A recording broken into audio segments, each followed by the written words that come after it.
नमस्कार मेरे छोटे बड़े प्यारे बहन भाइयों जो इंटर लेवल में पढ़ रहे हैं और जो कंपटीशन की तैयारी कर रहे हैं, उन लोगों के लिए गौतम विद्यासागर एकेडमी की ओर से ये बहुत ही इंपॉर्टेंट सेशन है। इस सेशन को थ्योरी और प्रैक्टिकल, खासकर जो इंटर में बच्चे पढ़ रहे हैं उनके लिए थ्योरी और प्रैक्टिकल दोनों में ध्यान में रखते हुए बनाया गया है। बड़े अच्छे लेवल के क्वेश्चन इसमें समावेश किए गए हैं। पूरा सेशन एग्जामिनर के पॉइंट ऑफ व्यू से है। आपका कितना भी हार्ड से हार्ड प्रैक्टिकल के दौरान एग्जामिनर आ जाए, लेकिन आपको ट्रांसफॉर्मर में मार्क नहीं दे सकता। ये माई सेल्फ अभिषेक गौतम का वायदा है, कितने भी आपसे क्वेश्चन कर ले, एक भी क्वेश्चन अकेला अलग नहीं जा सकता इससे। तो बिना विलंब किए हुए सेशन को स्टार्ट करते हैं। देखिए, ये जो आपको स्क्रीन पे जो डायग्राम दिखाई दे रहा है, ये ट्रांसफॉर्मर का इंटरनली डायग्राम है। इसके सिद्धांत पर ट्रांसफार्मर काम करता है। ये मेन पार्ट है उसकी इंटरनल बॉडी के। जो हमको ट्रांसफार्मर पोलों पे दिखाई देता है वो उसको बाहरी आवरण से सुशोभित करते हैं और आवश्यकता चीजों को लगा देते हैं, लेकिन जो मेन चीज है वो ये है। इसके अंदर सबसे जो इंपॉर्टेंट है वो है वाइंडिंग। ट्रांसफार्मर के अंदर दो वाइंडिंग होती है, एक प्राइमरी और एक सेकेंडरी। इसको इनपुट कहते हैं और इसको आउटपुट कहते हैं। ये कोर है। कोर का मतलब आप लोग बहुत अच्छी तरीके से परिचित है। जो आपके घरों में चीजें आती हैं, इलेक्ट्रिकल चीजें जो भी होती हैं, उनके अंदर छोटे छोटे ट्रांसफर होते हैं। तो आपने कभी उसको तोड़ के देखा होगा तो उसमें बहुत सारी पत्ते प्लेट ऐसी निकलती है, उसको ही कहते हैं कोर। जब हम कोई इनपुट इसमें देते हैं, मेन जो इसको फिनोमेना क्या है, जब कोई इनपुट हम इसमें देते हैं प्राइमरी वाइंडिंग में एसी करंट को, तो इसके अंदर मैग्नेटिक का ये जो दिख रहा है ना, ये मैग्नेटिक का है। जो आपको ये दिख रहा है ये सब मैग्नेटिक का है, चुंबक का है। जब हम इसमें वोल्टेज देते हैं, करंट देते हैं, तो इसके अंदर ईएमएफ के कारण मैग्नेटिक फ्लक्स जनरेट हो जाता है। तो उस फ्लक्स के कारण हमारा वोल्टेज, हमारा जो करंट है, यहां पे स्थानांतरण होता है और जिस प्रकार का हमें जो लोड चाहिए उसको वेरिएंट करके हमें प्राप्त देता है। तो ये इसका मुख्य काम है। 3 स्टॉपों में काम करता है। इसकी सारी जो अंदर की चीजें मैं अभी वीडियो में डिस्कस करूंगा आगे। देखते हैं इसका सेकंड। ये ट्रांसफार्मर आपका वर्किंग स्टेज पे है, जो आपने पोलों पर रखा हुआ देखा होगा। तो इसके अंदर जितनी भी चीजें हैं इनका मैं आपको एक्सप्लेन करूंगा। इसी के आधार पे अगर इंटर लेवल में कोई भी ट्रांसफार्मर से क्वेश्चन आता है तो आप क्वेश्चन को बेधड़क बना सकते हो। नहीं बच के आ सकता कोई भी क्वेश्चन, चाहे यूपी बोर्ड का हो, चाहे आपके आए हुए एग्जामिनर का हो। तो देखिए, मैं इस पर एक्सप्लेन करता हूं इसकी बाहरी बॉडी का। सबसे पहले है इसमें कंजर्वेटर टैंक। आपने देखा होगा एक गोल टाइप डिब्बा का ऊपर रखा होता है। इसमें क्या है कि ट्रांसफार्मर तेल को संग्रहित करने के लिए होता है। इसके अंदर तेल भर देते हैं, ऑयल को भर देते हैं। ये ऑयल क्या करता है, जब भी ट्रांसफार्मर के अंदर, मैंने आपको कहा पता ट्रांसफार्मर क्या है, कि जैसे हम एसी करंट को हमने दिया यहां पे 200 उसका वोल्टेज का, और हमको चाहिए 300 का बाहर। तो ट्रांसफार्मर सीधा सा काम है कि आवश्यकता अनुसार आउटपुट लोड देता है। चाहे वो खुद में जल जाएगा। ट्रांसफर फूकने का काम क्या होता है, ट्रांसफर कब फूकता है, जब दे रहे हो कम और ले रहे हो ज्यादा। लेकिन आपकी आपूर्ति के लिए आपको पूरे वोल्टेज को देगा। तो कुल मिलाकर वोल्टेज नियंत्रण करने का काम करता है। जब आप वोल्टेज हैवी डालोगे तो उसमें हीट जनरेट होगी। हीट को कम करने के लिए इस फ्यूल का प्रयोग किया जाता है। ये लिखा भी है, तापमान बढ़ने घटने पर तेल का स्तर नियंत्रित रहता है। इसमें तेल नियंत्रित रहता है, चाहे तापमान बढ़ जाए चाहे कम हो जाए, और तापमान को भी नियंत्रित करता है। यानी हीट को कम करने के लिए, आग ना लग जाए, तो हम इसमें तेल का प्रयोग करते हैं। नेक्स्ट पॉइंट है इसका ब्रदर। ये क्या है? ये इसी टैंक से एक आगे नॉक प्रकार की होती है। होता क्या है, ट्रांसफार्मर के अंदर मॉइस्चर आ जाता है। जब मॉइस्चर आ जाएगा तो ट्रांसफार्मर के अंदर करंट की ज्यादा संभावना बढ़ जाती है। दैट मीन्स आग लगने की संभावना बढ़ जाती है। तो मॉइस्चर को कवर करने के लिए हम इस इंस्ट्रूमेंट का इस्तेमाल करते हैं। इसमें क्या होता है, बाहर की हवा से नमी मॉइस्चर को रोकता है। यानी बाहर की जो हवा है उसको ट्रांसफार्मर में मॉइस्चर पैदा करने से रोकता है। उस रोकने के लिए हम इसके अंदर जेल भर देते हैं। ये क्वेश्चन भी बनता है कि ब्रीदर में, ट्रांसफार्मर के ब्रीदर में किस ऑयल का इस्तेमाल किया जाता है या किस पदार्थ का इस्तेमाल किया जाता है, तो वहां पर होता है जेल। बहुत इंपॉर्टेंट है। एग्जामिनर जो बच्चे पॉलिटेक्निक या बीटेक में है उनके लिए तो बहुत ही है, क्योंकि थोड़ा बारीकी ज्यादा डीपली जाता है तो ये क्वेश्चन पूछने की ज्यादा संभावना होती है। तो दैट मींस ब्रीदिंग के अंदर क्या भरा जाता है, जेल भरा जाता है। और जेल क्यों भरा जाता है, मॉइस्चर को रोकने के लिए भरा जाता है। नेक्स्ट है बुच होल्ड रिले। ये क्या है, ये कहां पर है, ये है इस टैंक से एक पाइप जाता है अंदर। इसके अंदर जब टैंक से पाइप अंदर जाता है तो इसको कहते हैं रिले।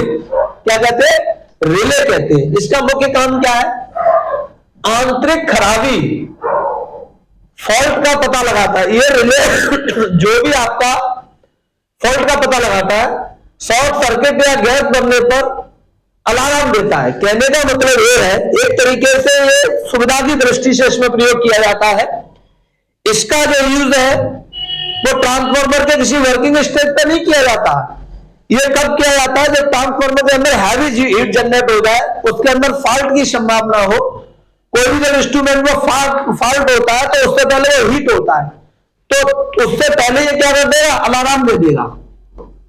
या तो उसके अंदर मॉइस्चर हैवी बनने से गैस बन गई हो, या फटने की स्थिति हो, या और भी डैमेज होने की संभावना हो, तो उसके ओवरलोड के हिसाब से ये क्या करते हैं, अलार्म बजा देता है। तो कहने का मतलब ये रिले का काम है ट्रांसफार्मर को सुविधा प्रदान करना। नेक्स्ट है रेडिएटर। रेडिएटर शब्द से सीधा सा मतलब है, रेडिएटर कार में भी लगा होता है। जितनी भी जहाँ हीट जनरेट होती है उस सब चीज को कूलिंग पहुंचाने के लिए रेडिएटर का काम करते हैं। और रेडिएटर कहां है, वो ये है।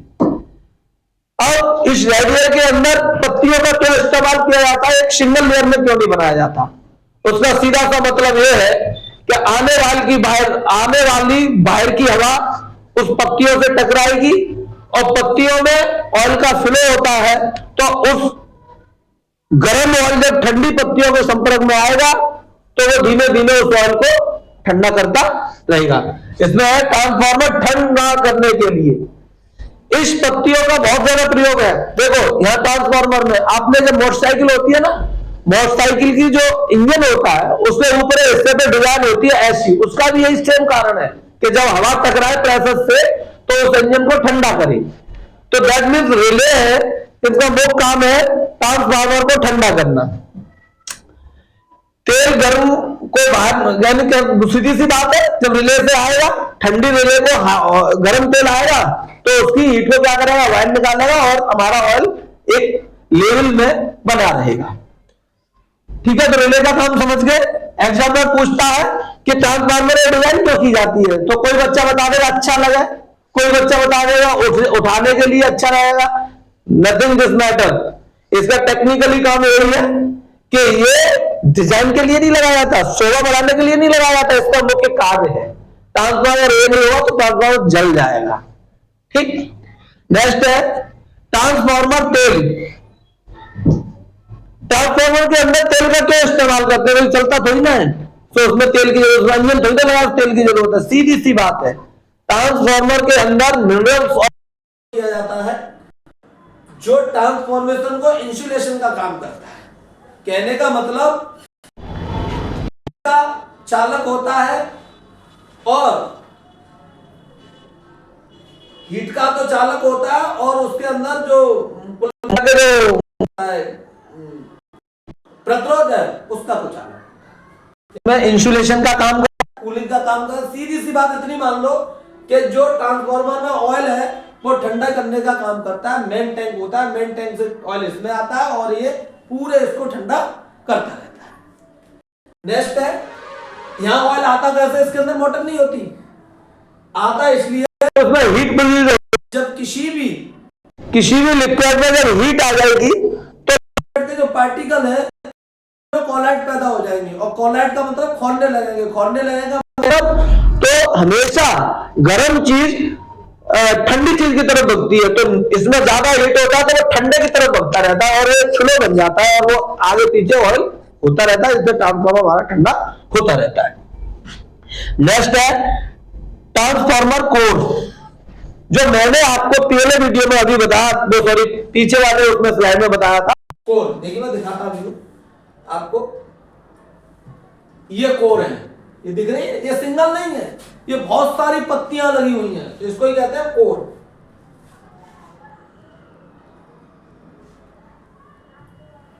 ठीक, तो क्या होता है कोर में, चुंबकीय फ्लक्स का मार्ग प्रदान करती है।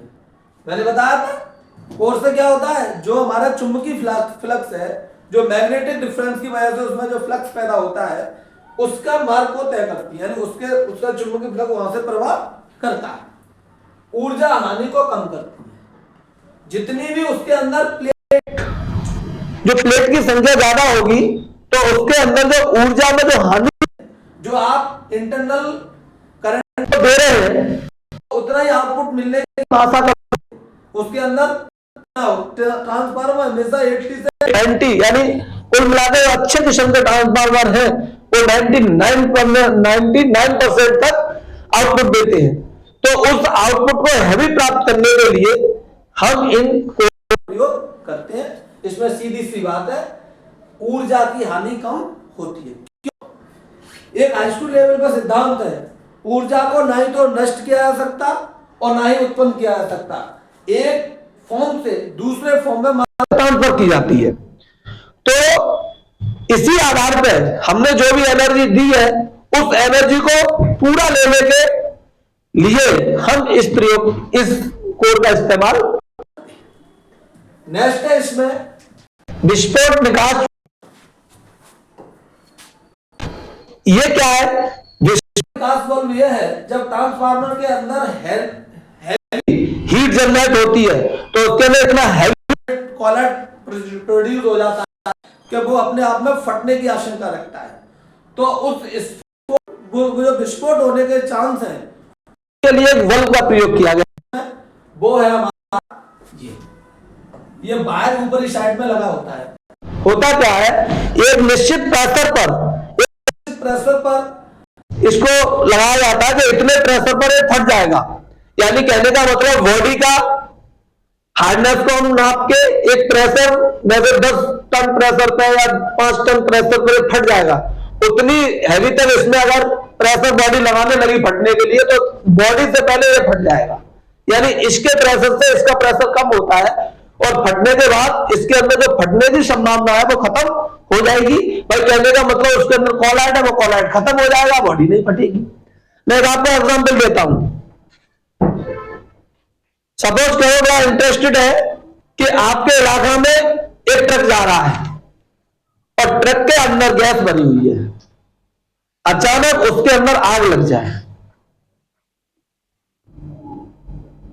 तो उस टैंक को फटने से रोकने के लिए, यानी ब्लास्ट हैवी ब्लास्ट ना हो जाए उससे रोकने के लिए आप क्या करोगे बताइए। अगर कोई टैंक है, आग लगने की संभावना है और हमें लग रहा है कि अब थोड़ी बहुत देर में फटने वाला है, तो उसको फटने से बचाने के लिए आप क्या करोगे उसका, क्या उसमें पानी डालोगे, क्या उस टैंकर को भगा के एरिया से बाहर ले जाओगे, क्या उसको लगेगी आपको छोड़ जाओगे? नहीं। टेक्निकली प्रयोग ये है, आप उस टैंक को बेच दीजिए। जैसे ही आप उसे बेच दोगे, जब बेच दोगे तो उसका क्या होगा, जो उसके अंदर टेम्परेचर बढ़ रहा है के लिए प्रेशर लगा रही होगी बॉडी, वो बॉडी हमारी वो वहां से प्रेशर हमारा खत्म हो जाएगा, टैंकर में आग लग जाएगी, टैंकर फटेगा नहीं। तो ऐसे ही इसको बचाने के लिए हम इस पॉइंट का प्रयोग करते हैं। नेक्स्ट, तेल मापक यंत्र, गेज लगा होता है। ट्रांसफार्मर कशी नहीं होती, वाइंडिंग की जाती है, खोल के नहीं देखते इसमें तेल है। तो इसके लिए क्या होता है, तेल गेज लगा होता है। उस गेज पर होता है, तेल स्तर को दिखाता है, तेल कम हो या ज्यादा हो की जानकारी ये देता है तेल गेज। वो कहां पर है, वो इसके अंदर है। क्यों? कि सबसे टॉप अप पॉइंट आपके ट्रांसफार्मर का यही है। अगर गेज यहां लगा देंगे तो यहां जानकारी देगा, तो गेज ऊपर लगा देते। अगर ठंडी सी अगर यहां तक तेल है तो इसका मतलब ट्रांसफार्मर तेल है, और नहीं है तो नहीं है। ये गेज है। अगर गेज ट्रांसफार्मर के अंदर तेल ऑयल से आ रहा है तो इसका मतलब वहां पर तेल है, और नहीं है तो नहीं आ रहा, सीधी सी बात है। नेक्स्ट है ताप मापक यंत्र, थर्मोमीटर लगा होता है उसके अंदर। थर्मोमीटर उसके टेम्परेचर को, देखो ये थर्मोमीटर लगा हुआ है, इसके टेम्परेचर। ये जो फिनोमेना है, ये चीजें हैं बड़ा ट्रांसफार्मर में होती है। नेक्स्ट है आपका वृशिंग वाइंडिंग को बाहर की लाइन से जोड़ा जाता है इंसुलेशन प्रदान करने के लिए। जब हम वाइंडिंग को कहां पर, जो आपको मैंने अभी जो पीछे उसमें ये दिया था, इस जो ये वाइंडिंग है, इसको जो बाहर की उससे जोड़ने के लिए हम इंसुलेशन का प्रयोग करते हैं। ठीक है, तो ये होता है, ये देखो ये इसके अंदर लगा होता है। ये नेक्स्ट है इसमें मुख्य टैंक, ये इस बॉडी का मेन टैंक है। ठीक है, इसमें सीधी सी बात है, बाइंडिंग भी होती है, कोर भी होती है, और कोर क्लैडिंग और मूल ढांचा इसके अंदर ही रखा होता है। जो मैंने अभी दिखाया था, मूल ढांचा इसी के अंदर होता है। इसी के अंदर ज्यादातर ऑयल भरा होता है, मुख्य ढांचा कहते हैं। ट्रांसफार्मर बाइंडिंग विद्युतीय ऊर्जा को एक वोल्टेज से दूसरे वोल्टेज में बदलती है। वाइंडिंग का काम क्या है, वाइंडिंग का काम मैंने अभी बताया आपको। देखिए फिर से देखिए, सीधी सी मैंने बात बताई, यहाँ पर हम कोई करंट देते हैं और यहाँ पे करंट लेते हैं। ट्रांसफार्मर ऐसी जगह काम नहीं करता जहाँ करंट ना हो। ऐसा नहीं आपने ट्रांसफार्मर रख दिया और करंट को जनरेट कर देते, पहले उसमें इनपुट आएगा तब आपको आउटपुट देगा। तो कहने का मतलब ये सीधी सी बात कि विद्युत ऊर्जा को एक वोल्ट से दूसरे वोल्टेज में बदलता है, यानी दो में कुछ मिलेगा कुछ, और प्राइमरी से सेकेंडरी कुंडली को भी जोड़ता है। ये बाइंडिंग का काम है। सीधी सी बात है, आप यहां दे रहे हो कुछ और वोल्टेज और लेना चाहते हो कुछ और वोल्टेज, तो ट्रांसफार्मर का सीधा काम है कम हो चाहे ज्यादा, ज्यादा हो चाहे कम, आपको बराबर करके देगा। इस नाते से हम इस ट्रांसफार्मर का प्रयोग करते हैं। नेक्स्ट है इसमें एक और आपका बेसिक स्ट्रक्चर ट्रांसफार्मर का। अगर कोई क्वेश्चन आता है रिलेटेड टू ट्रांसफॉर्मेशन, अगर आ जाए, जैसे मान लो सपोज करो कि ट्रांसफॉर्मेशन क्या है, ट्रांसफार्मर क्या है, तब भी आप इसी से लिख सकते हो। ट्रांसफार्मर के मुख्य पार्ट क्या है, तब भी आप इसी से लिख सकते हो। ट्रांसफार्मर का क्यों प्रयोग किया था, तभी भी आप इसी से लिख सकते हो। ट्रांसफार्मर का इंटरनल ढांचा क्या है, तभी भी आप इसी से लिख सकते हो। All over question put off this slide, आप इस स्लाइड को इस हिसाब से मैंने डिजाइन किया है कि कोई भी क्वेश्चन हो आपका बचेगा नहीं। यहां तक बात होती है हमारी थ्योरेटिकल एग्जाम की खत्म। अब आते हैं अपने वाइवा की ओर, कि जब आपसे वाइवा की दृष्टि से एग्जाम हॉल में क्या पूछा जाएगा। तो मैंने डिफरेंट टाइप के क्वेश्चनों को मेंशन किया है, उसको आप ध्यान में देखिए। पहला यह है कि जो एग्जामिनर होता है वो कोई बहुत बड़ा हुआ नहीं है। एग्जामिनर एक टीचर होता है, उसकी एक ड्यूटी डलती है, वो अपनी ड्यूटी को पूरा करने जाता है वहां पे। तो उसका मुख्य सा काम है, पहले मैं अपना एक्सपीरियंस बताऊंगा कि जो कोई भी एग्जामिनर हो उसके सामने आपको हिचकिचाना नहीं है, अपनी जवाब देना है। जवाब चाहे गलत आए चाहे सही है, जवाब के दो पहलू होते हैं, गलत और सही। हमने वहां पर मर्डर नहीं कर दिया, भाई हमने कोई धर्महारी किया जिससे हमें पकड़ लिया जाएगा। अपनी बात को वहां पर रखना है, ये आप अपने दिमाग में रख लीजिए। पहला क्वेश्चन उसने किया ट्रांसफार्मर क्या है, this is the basic question. अगर कोई ट्रांसफार्मर आपको प्रैक्टिकल में मिला है तो आपका बेसिक क्वेश्चन है कि ट्रांसफार्मर क्या है, तो सीधे शब्दों में इतनी बात मैंने 20 मिनट से बताई है, वो तो बता नहीं सकते। सीधी सी एक सिंगल लाइन में आप जवाब देंगे कि ट्रांसफार्मर एक विद्युत उपकरण है जो एसी वोल्टेज का मान बढ़ाता या घटाता है। मैंने आपको बताया था प्राइमरी वाइंडिंग में आप कुछ भी दोगे और सेकेंडरी में आपको कुछ भी मिलेगा अपनी आवश्यकता होगा। तो कहने का मतलब ऐसा नहीं कि बढ़ाने के काम आते, ऐसा नहीं घटाने के काम आते, बढ़ाना घटाना दोनों में, इंक्रीज और डिक्रीज दोनों काम को करेगा। फर्स्ट सेकंड है ट्रांसफार्मर किस सिद्धांत पर काम करता है, किस नियम पर काम करता है, किस नियम पर आधारित है। तो सीधी सी बात है ट्रांसफार्मर परस्पर प्रेरण यानी म्यूचुअल इंडक्शन जो उसके अंदर फाई की वैल्यू जनरेट होती है उसी के आधार पर काम करता है, जो मैंने अभी बताया था। देखिए मैं आपको बताता हूं, फिर से मैं दिखा रहा हूं आपको, जो इसके अंदर है ना ये जा रहा है, ये फ्लक्स जनरेट हो रहा है, इसी के आधार पर काम करता है ट्रांसफार्मर। ठीक, नेक्स्ट है ट्रांसफार्मर के अंदर कितनी कुंडली होती है, तो मैंने अभी बताया प्राइमरी और सेकेंडरी कुंडली होती है। प्राइमरी कुंडली वो कुंडली होती है जिसके अंदर हम इनपुट को देते हैं, सेकेंडरी कुंडली वो कुंडली होती है जिसके अंदर हम आउटपुट को लेते हैं। ठीक, तो ट्रांसफार्मर कितनी कुंडली होती है, 2 होती है, एक प्राइमरी और एक सेकेंडरी। अगर वो कहते इनपुट कुंडली कौन सी है, घुमावदार क्वेश्चन पूछेगा तो इनपुट कुंडली कौन सी है, प्राइमरी कुंडली, आउटपुट कुंडली कौन सी है, सेकेंडरी कुंडली। नेक्स्ट है प्राथमिक कुंडली किसे कहते हैं, तो मैंने बता चुका हूं जिसमें हम करंट देते हैं। द्वितीय कुंडली कहते हैं जिससे करंट लेते हैं।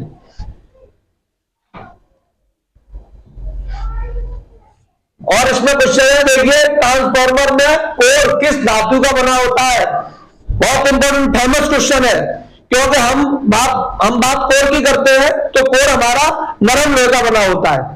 सीधी सी बात है, soft iron, core made by the soft iron यानी नरम लोहे का बना होता है कोर, ये आपको ध्यान में रखना है। ये एग्जामिनर के क्वेश्चन है, बाय क्वेश्चन है सारे भी, और कभी कभार टिक में भी आ जाते हैं।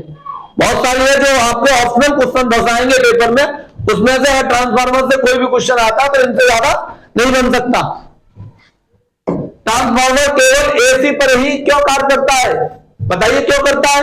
ट्रांसफार्मर एसी पर इसलिए काम करता है कि एसी में फ्रीक्वेंसी होती है जबकि डीसी में फ्रीक्वेंसी 0 होती है, और ट्रांसफार्मर को काम करने के लिए फ्रीक्वेंसी की आवश्यकता है। जब फ्रीक्वेंसी है ही नहीं तो काम करेगा ही नहीं, तो इसका मतलब ट्रांसफार्मर सिंगल हैंडेड है, एसी पे काम करेगा, डीसी में कभी ट्रांसफार्मर नहीं होता।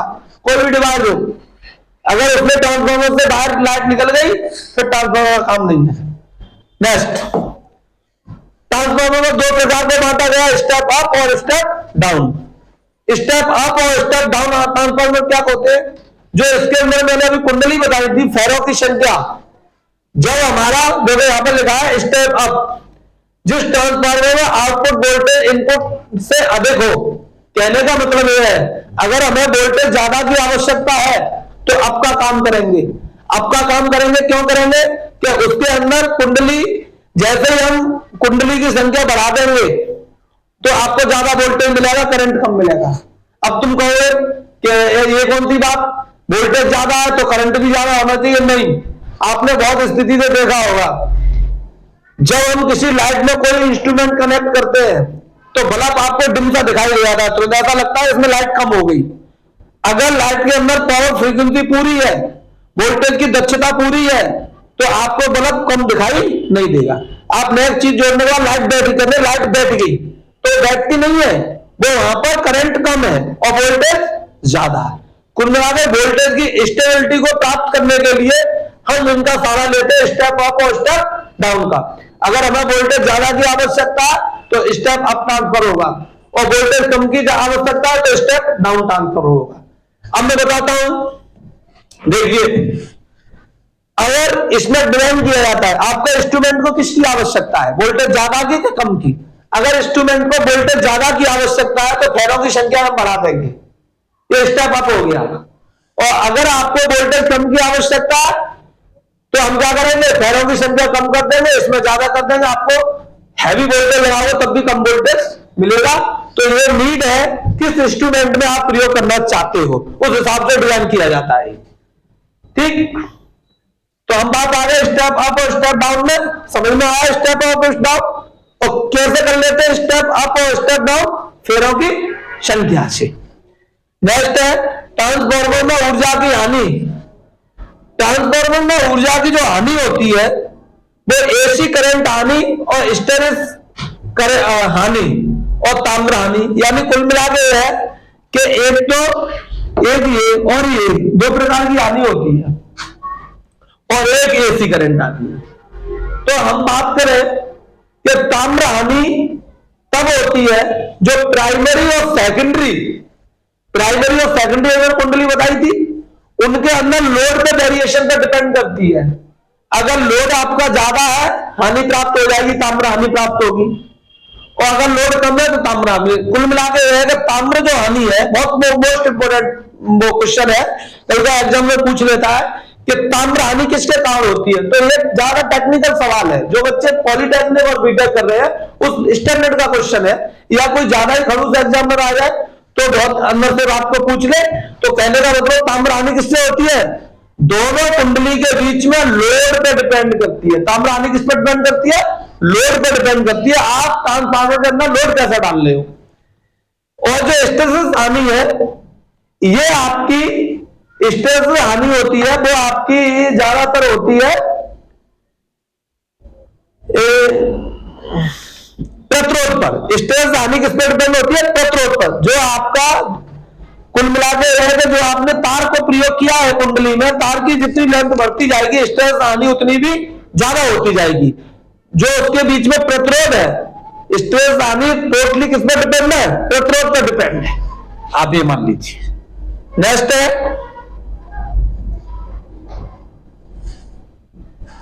ट्रांसफार्मर में एसी करंट हानि क्या होती है, कोर में उत्पन्न घुमावदार धाराओं से होने वाली ऊर्जा हानि को एसी करंट हानि कहते हैं। देखिए मैं आपको बात बताता हूं, कुल मिलाकर यह है कि ट्रांसफार्मर के अंदर एसी करंट हानि तब होती है जब उसके अंदर एनर्जी फैक्टर जो ऊष्मा फैक्टर है उसके अंदर ज्यादा है, तो आपको जो एसी करंट हानि प्राप्त होगी।